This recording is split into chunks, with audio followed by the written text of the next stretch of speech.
Hello everyone, this is Becky here at Aunt Beck's Creations, and I just want to come on and just share what we picked up at the Old Mill Antique Mall yesterday in West Columbia, South Carolina. We just felt like going. Scott's on the lookout for a wooden recipe box that's a little deeper than that. The normal recipe box isn't very deep, but he wants one that's a little bit deeper. We did not find one of those. Hi, Safia.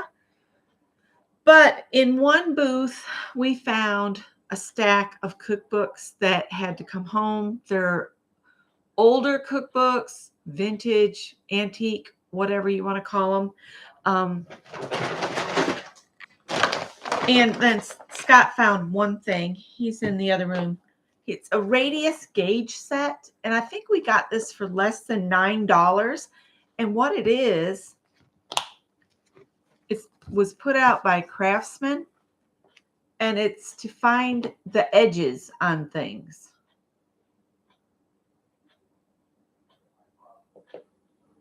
So it's pretty old too. It's got a little bit of mildew. Scott's going to clean the case. So we got that for about $9. We didn't spend a whole lot, but let me pull the books out and I'll share them with you. Get them out of my crinkly Aldi's bag. All right. The first one I have here is one that Scott actually picked up. It's the Small Kitchen Cookbook by Nina Mortalitito. Tips for Cramped Quarters. Complete simplified herb chart, comment space after each recipe directions in a sensible way. I paid $2 for each of these cookbooks. The thing that gets me is look how tiny this print is. Hi, Shannon. Hi, Heather. But it's got like watercress soup, Frito misto. It's a lamb dish, whiskey chicken, foie d'orange, chicken livers and sherry, baked acorn squash. Got a bunch of different sauces, herb chart, and the drawings in it are kind of neat too. There's the vegetables. They look like they were hand done. So that was the one Scott picked up. And then this is the first one that caught my attention because we had so much fun at Christmas when my sisters and their husbands came over, and we did kind of like everybody brings like an appetizer or a finger food, 2 or 3 of their choice. So we had a huge spread of food, but this one, snacks and appetizers. And it looked like it would be really yummy and lots of really interesting recipes to try if we do that again. I would like to do it during the summer where we could maybe grill together and that kind of stuff. Of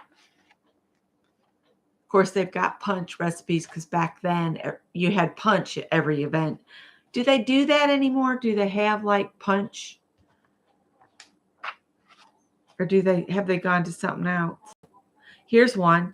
Teriyaki appetizer ribs. Pierogi. Wow. Chestnut meatballs. I wonder if that's similar. That might be similar to what Mary Lou does with the chestnuts. She wraps hers in bacon, though. But mainly, I just look at this. That looks like a pickled cauliflower. I love fermented pickled foods. Scott, not so much. So when I make them, I'm usually the only one that eats them. And then I get sick of them. And then I can't eat any for a while. But anyway, next to that one, there was like this whole series of cookbooks that look like they were one of those, like back in the day, you could get the little narrow Better Homes and Gardens little cookbooks. My grandmother had all of those. I'm not sure who put the Weather Vane books, but I went ahead and I picked up all of these. So I've got Hungarian cooking, Hi, Ann. Just scanning to see. Hi, Kathy. So Hungarian cooking. I didn't peek in here to see if there's any wonderful hidden in the middle of a cookbook handwritten recipe. I haven't looked through them. This one doesn't look like it's ever really been looked at. There's a recipe in here for something called Gypsy John. Looks like a dessert. So this could be interesting. Green beans with ham, creamed spinach, roast goose with apple sausage stuffing, duck with cherry sauce, Lexo with meat, veal shoulder, which I'll never find that around here. Liver goulash. I grew up, my mom would make this thing called Hungarian goulash. I don't think it was really Hungarian. I think it was just something that's kind of like maybe that recipe. Fish goulash. Well, I don't know. Looks like you can make goulash different ways. Fisherman's soup. Appetizer strudel. Looks like it has cabbage in it. Looks kind of tasty though. So there's Hungarian cooking. Around here, you can go everywhere and see a Mexican restaurant. There's another one opening up. But Mexican cooking, totally 70s. Well, let's look at the 1978. Yep. So this one's Mexican cooking. Tells you a guide to the unusual ingredients, and they're calling cilantro an unusual ingredient. Fiesta cheese ball, avocado dip. Dip. Boy, that sounded southern. Chili and cheese dip, bean dip, shrimp and appetizer cocktail, spiced cocktail nuts, little fat ones. Don't those look yummy? They look like a meat pie. Well, I'll have to look up what masa harina is. And do you know what masa harina is? Combine masa harina, flour, and salt in a mixing bowl. Add water and melted lard. Mix well, knead until well blended. Divide into 15 equal pieces. Flatten each piece into a 3-inch circle. Bake on an ungreased griddle. I'll have to look and see if that's something I can even get. Oh, that's not the that's not the little fat ones. These are meat pies. So yes, those are meat pies.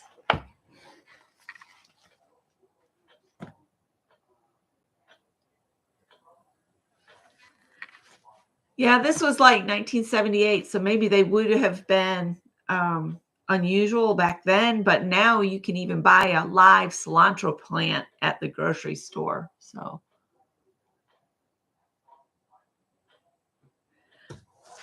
okay, and then we have Chinese cooking, international creative cookbooks. That's what these are. International creative cookbooks. I got all different authors. Let's see, when did this one come out? Again, 1978. Let's look at some recipes. Cantonese pork roast. Looks yummy. Chop suey.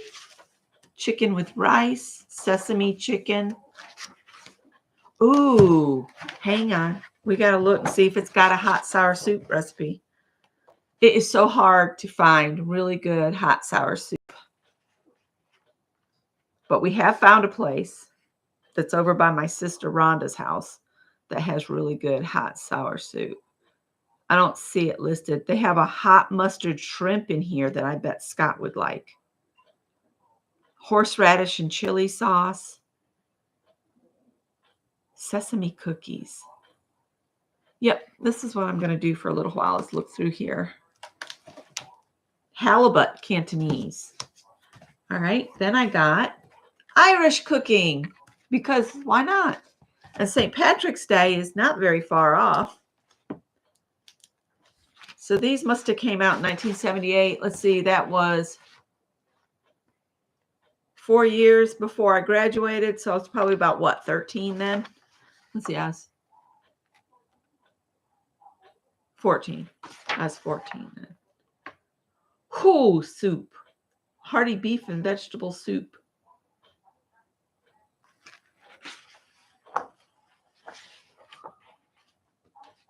Cream of potato soup. I've been wanting to make soup. I should have made soup yesterday. It was so windy here yesterday. Oh, that Irish stew looks good. Oop, back. There. That looks good.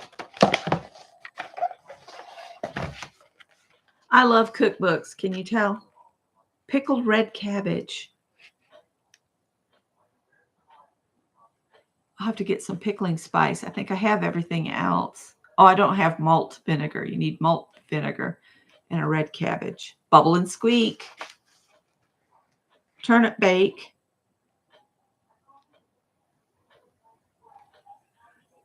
Growing up, my grandmother would, we would grow turnips and rutabagas. And what she would do is she'd peel and cut it up and dice it up and cook it with white potatoes to kind of break that sharpness of it. You love cookbooks too, Shannon? All right. What country are we going to now? Germany. German cooking.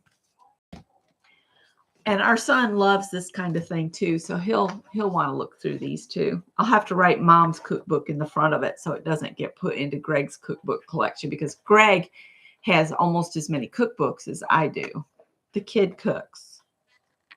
I taught him to cook because I told him he'd never find a girl that would cook or could cook. So many young people have just prepared foods shoved in their carts. Carrots in beer. Not sure on that one. Ooh, marinated tomatoes.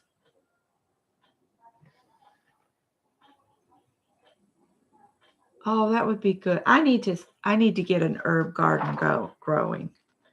That's something that I want to focus on herbs because they cost so much in the stores. Spritz cookies. We made those at Christmas up in New York when I lived up there. Strawberry Bavarian. Oh. Drop donuts. Black Forest cherry cake. Oh my God, that sounds delicious. Old German muffins. Huh. Another one that looks like fun. I don't know what this is, but there's a fried egg on top of it. What does it say on the cover? Does it say? No. Cover design and photograph. It doesn't tell you what the dish is, though. And I don't know if we got a discount on these. I don't remember that booth having a discount. A lot of the booths were running from 25. Even one booth had things that weren't already they were not already reduced or they were not in a locked cabinet. He had 75% on his. But I told Scott, I said, the reason this man doesn't sell very much is his booth is impossible to shop. The aisle is like this. You have to squeeze in sideways. And I was re-merchandising things and Scott's like, stop it. Stop re-merchandising. And the last one is Scandinavian cooking. And this one Greg really lit up to. So he was intrigued with this one. This has got Swedish meatballs in it.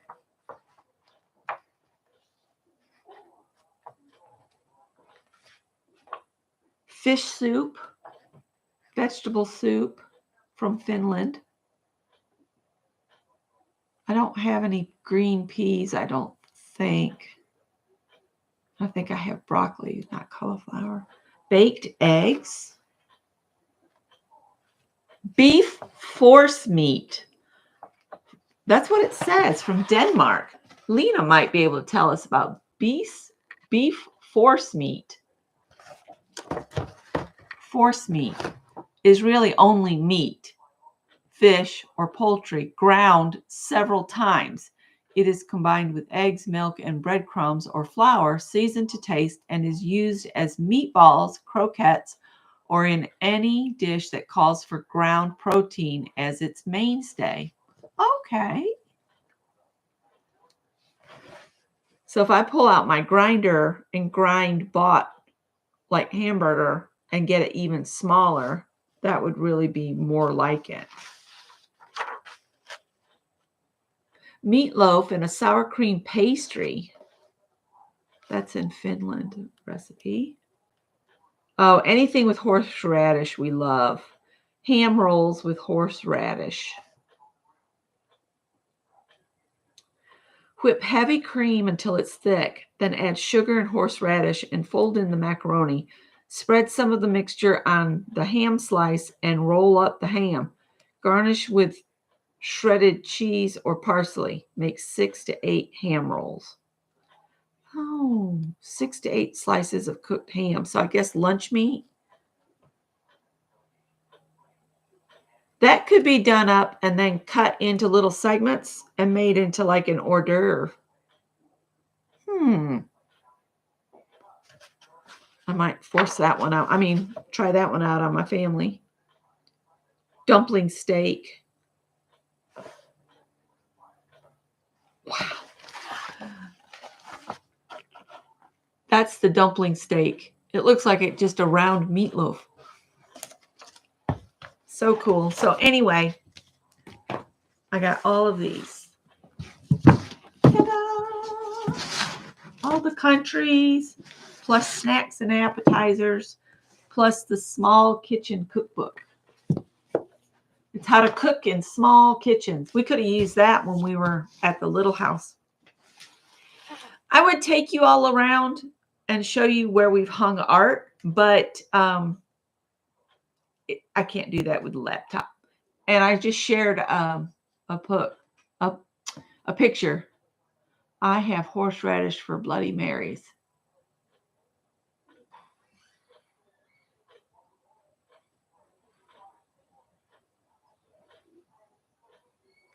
We put horseradish in our deviled ham. Like we buy canned ham and drain it and put it in a bowl. We use about 2 or 3 cans. And Scott mashes it up with a potato masher or a fork. And then we add celery and horseradish, and it makes a delicious spread.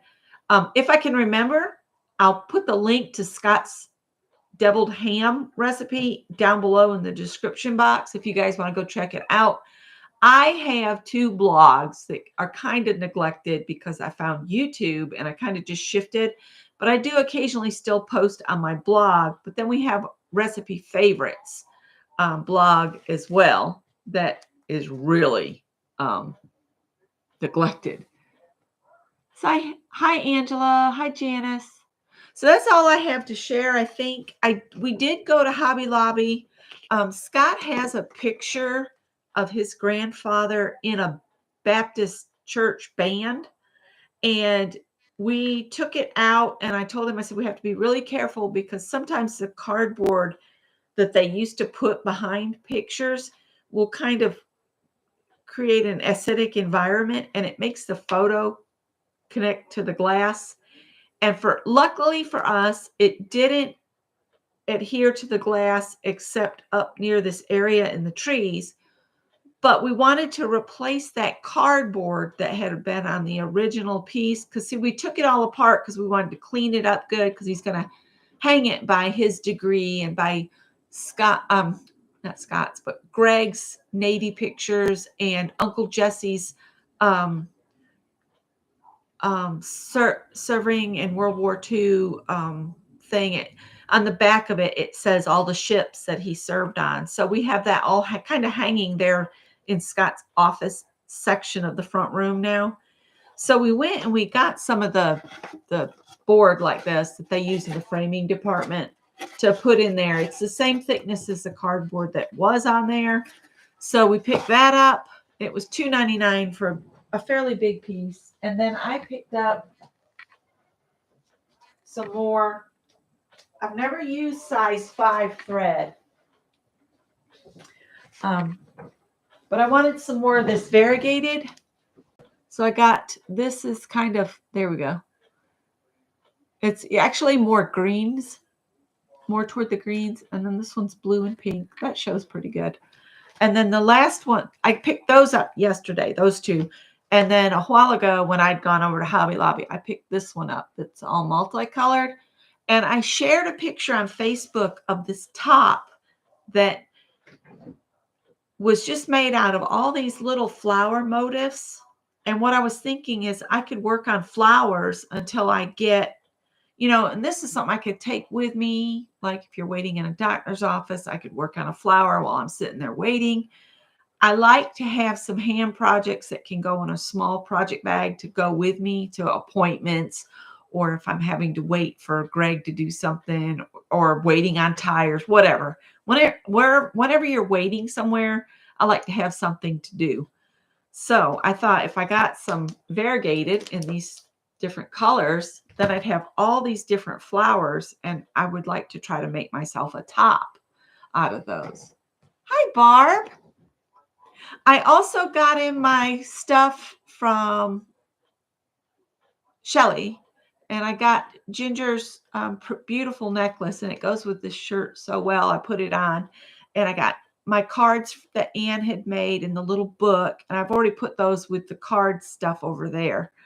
So, but that was a fun sale for Janet, and I was glad to help out. What else? I got a card from Barb Owen thanking me for the cards I sent her. And then I got my bee postcard from Mary, and I put it somewhere. I think I put it over there with the other mail from friends. I'd like to do a book that is, you know, fibs in the box. Oh, and you'll notice behind me, the green picture is gone of the mandala I had back there. And what I'm going to do is that's going to be a fibs gallery wall. And I got Sophia's picture put in the frame. Ta-da! And so, Sophia, you'll be up here. Ta-da! So that's going to be a gallery wall. And let's see what else. When we were pulling all of our art out of the corner of the dining room so I could wash it all and everything, I found a cork bulletin board that Scott had been using, but I'm thinking of putting it where my poster board, bulletin board is, because I think it would be sturdier than that. So that's a project for today too. We're going to use Scott's fancy laser leveler to have a line on the wall so that we can hang the. Do y'all remember the pictures of the flowers that we were collecting? We have all 12 months now, and I've already cleaned them. Let me go grab one so I can refresh you guys' memory.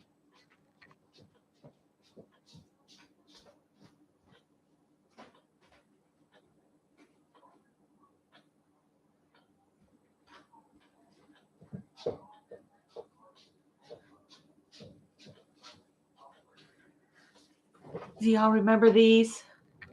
The flowers. So I have all 12 months. This one I only paid 89 cents for, but they're in all different sized frames. So on that great big long wall that's in the front room, we're going to do it along that wall, and we'll do from January to December all along the wall. So this one was January. So I've got January and February are this size. March and June are big because that's my birthday and Scott's birthday. And then I can't remember the other large ones, but there's several other that are slightly smaller than the largest of the large. These are the smaller ones. So it'll definitely be a gallery wall with these pictures going. And I'll post a picture when I finally get that done. And we just had a blast yesterday between going to the antique mall, which it got so crowded there. I went to take these books up to the desk because usually if you want to keep shopping, you can take things up to the counter and you can lay it down. And I went up there. There wasn't an inch left to put your stuff. So I just kept carrying it. And then Scott carried the books for a while. And then this lady shows up and she says, "Would you like me to take those up to the counter?" And I'm like, "Yes, please." They're really getting heavy. And but everybody had about cleared out when we finally got up there. We hit the rush, I think, is what happened. And I think everybody was looking for something to do yesterday because the wind was just crazy.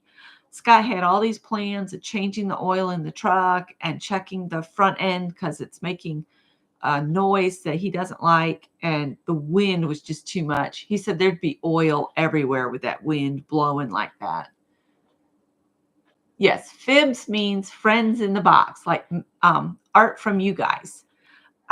I did find some empty frames as well, and gonna see if anything I had purchased, if I clean it up, if any of the art will fit in it, I will add that to those.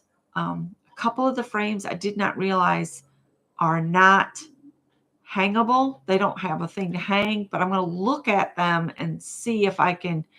We've got some of the little, well, I don't know what you call them, the little bar things that you can drive in. I have some of those, but if the frame doesn't have enough room for it, is what I'm saying. But we did pick up a whole kit because the whole kit for doing picture framing was cheaper than buying just the wire and a few of the little screw things, because we had to replace the wire on the picture of the band that Scott's grandfather was in. And that's it. Oh, I've got lots of room for art. We buy it and then we stack it in that corner in the dining room and we never get it hung. And so yesterday we got motivated and we are so pleased with the set we did in the hallway with the weird art that had the those pictures that just kind of drew me in when we went to the Goodwill on Decker Boulevard. Let's see if I have that picture where I can just show it here.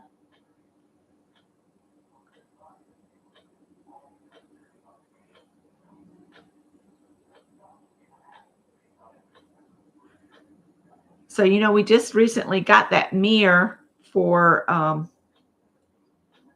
$14.99. And then I had those two prints there. And we did that in the hallway. And then in our room, this print is massive. I mean, it's like really big, but it filled that wall up nice. And it goes so well with the wall color in there. And then the last thing, I just quickly hung the two butterfly pictures I had picked up. But Scott said, this has been the most fun day. Oh, and that's all 12 of the flowers laid out on the floor as to how they'll go on the wall. So you can see it'll be a mix along the wall. So that's the plan for today. I was thinking about, I need to get some more paper towels because I've used a bunch cleaning the glass on all this art. So I need paper towels and light bulbs because we're out of light bulbs, and the one's gone out in the bathroom, so it feels like you're in the dark back there. Weird art It does. We can't make out. It kind of looks like in one of the photos, in one of those um, art pieces. Let's see if I can blow it up. Like in this one, in that kind of circly area right there in the middle, it kind of looks like a lady playing a harp when you look at it. And then the other one, maybe it's a dead fly laying on its back. I have no idea. It's just weird, and weird. I like weird. I just we stand there in the hallway and we look at it. Well, now I see this and that, and it anyway. Oh, and the big picture of the little girl that Scott loves so much because he says it looks like me as a little girl. I think we're gonna hang it in the front entry. I still have to clean that one, so I need to go get paper towels. I'm gonna have to. Yeah, I was just talking about that this morning, Kathy, that our backyard, it's not that the grass has grown, but the weeds have popped up. So I was thinking I need to go out there, and wild onions. I can see a ton of wild onions out back. There's so much I need to do outside. I'm hoping my legs will hold up for me to get the yard in really good shape this year. It does make you think, Janice. It's a very interesting art. So maybe by the time I do another face-to-face whatever haul with you guys, maybe Scott will be here. He's just not awake yet. He's taking a leisure day today. Perhaps the gallery, the Fibs gallery will be up. And excuse, the Michaels box has got the yarn for the hexagon squares in it. And then those are 2 bags, project bags that I tote with me when I leave. That's all the new fabric that is washed and ready to be made. The dress is on the bottom, the shorts are there, and then the rest of that. I was thinking of making pencil bags and things like that out of some of that artsy looking fabric that I bought. And I might do some giveaways if you guys think that would be interesting to have pencil bag giveaways. You don't mow until May sometime? Well, I live in the city limits, and if any of your grass, the green stuff, even if it's just the weeds, gets above 8 inches, they'll be leaving you a notice saying, if you don't do something with your yard, we're going to fine you $2,000. And they call them friendly reminders. I told her where to stick her friendly reminder the last time she did that to me, because it was after 3 days of rain. I marched out there. I was so mad. It's like, I have to wait for the grass to dry, woman. I can't mow wet grass. It's not good for your mower. It's dangerous for you. Yeah, yours doesn't grow until then. Ugh, ours does. It's growing now because we've had rain.